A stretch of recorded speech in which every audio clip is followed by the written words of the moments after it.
की 3,003 रुपयाचा दर मागच्या वर्षी काढला होता.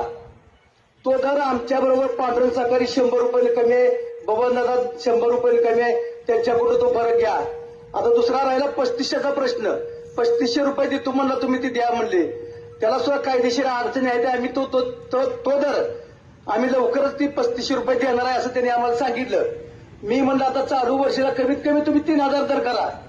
म्हणजे केवळ आम्हाला शेतकरी सभासद आणि संघटनेचं प्रतिनिधी म्हणून तुम्ही इथं आम्हाला घेतलंय, तर कमीत कमी आमची तर इज्जत राखा. तिथं ही बोललोय ते नागपूरला गेले तर ह्यातून नक्की मार्ग ते काढतील, तेवढं एकच अपेक्षा आमच्याकडे आहे. बरं शेवटी त्यांनी नाही काढला तर आम्ही राजीनामा देऊ शकतो. आमच्याकडे दुसरं अस्त्र काहीच नाही दुसरं.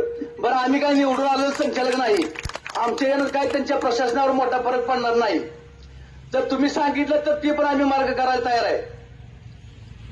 परंतु या आंदोलनातून एक बोध घ्यावा लागेल आपल्याला. शेतकऱ्याला ज्या पांढरंग सभासद असतील, विठ्ठलचे सभासद असतील किंवा बबनदादाच्या कारखान्याचे सभासद असतील, इकडं सीताराम शुगरचं असतील, या कारखाने या टोळ्या जर बंद केल्या 2-3 दिवस तर आपोआप ही रेडा जसा वध बोलतो तशी वध बोलायला चालू होतं.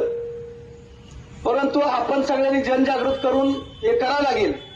नसाल कारखान्याच्या गावांनी बंद पाडावं केल्या. शेवटचं तिसरं असतं ट्रॅक्टरची टायर फोडून सगळ्यांनी करावं लागेल. मग शेतकऱ्याचं नुकसान आपल्या आपण करायचं काही तुम्ही ठरवा. पण हे 3च मार्ग आहेत, कारण याला कायदेशीर बेस आता राहिला नाही. उद्या जर आपण रस्ता रोको घेतला तर एफआरपी प्रमाणे त्यांनी दर दिला या. त्यामुळे इथं परत गुन्हा दाखल होऊ शकतं. तर ह्या गोष्टी सगळ्या आहेत.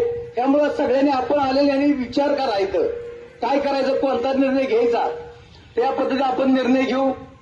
हे जर आंदोलन लांबत गेलं, यांच्या क्षणाला जर कमी जास्त आलं तर मग आपण सगळे जबाबदार राहू शकतो याला. म्हणून यातून मार्ग निघाला पाहिजे अशी माझी विनंती आहे. एवढंच बोलतो आणि इथं